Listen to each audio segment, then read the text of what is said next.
Okay, the brainstem is about the size of your thumb,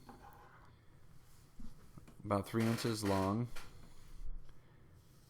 The three parts to the brainstem are the midbrain, the pons, and the medulla oblongata. So know those three parts to the brainstem. We do find the ascending and descending tracts here. So if you map out the spinal cord, okay, this would be an anterior view.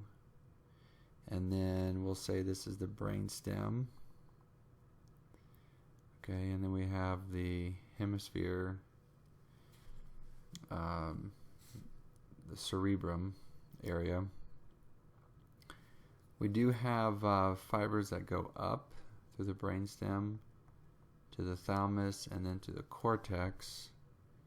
And then you have information that is descending. That'll go down the brainstem, down the spinal cord. So that's what I mean by ascending and descending tracts are found in the brainstem. We also find cranial nerves within the brainstem, and one of its responsibilities is to help us regulate breathing and blood pressure. Okay, here's a animation of the cranial nerves, and they do list cranial nerves. So if you look at this is the superior part of the brainstem. Here's the inferior part. About there would be the foramen magnum, which means a continuation is the spinal cord. So when we go name the cranial nerves top down, here top down, they just name them in order. The first one that you come across. So cranial nerve 1, cranial nerve 2, cranial nerve 3, and so on all the way down to cranial nerve 12. Okay. The cerebral peduncles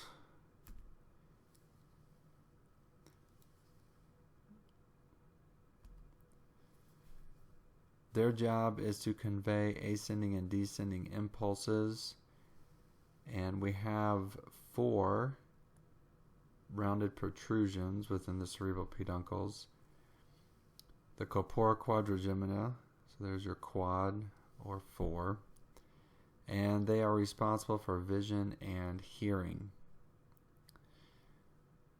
The pons, which means bridge, is mostly fiber tracts. It also helps with breathing. And the medulla itself, which is the most inferior part of the brainstem, does merge into the spinal cord without any obvious change in structure. And its responsibility is going to be heart rate, helps with breathing, blood pressure, swallowing, vomiting centers are found there. The fourth ventricle is posterior to the pons and the medulla. So when you have a lateral view, there's the brainstem. We have that cerebellum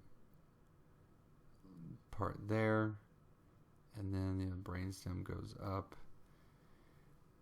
And then you have the cerebrum part, and we have these different ventricles. So we have the fourth ventricle is located about there. And that's going to be responsible for cerebrospinal fluid circulation.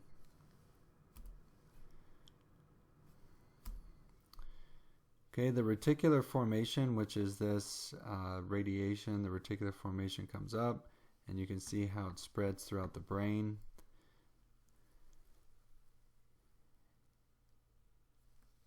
It plays a role in consciousness, part of our awake sleep cycles. And if you have damage to the reticular formation, enough trauma, it can cause coma.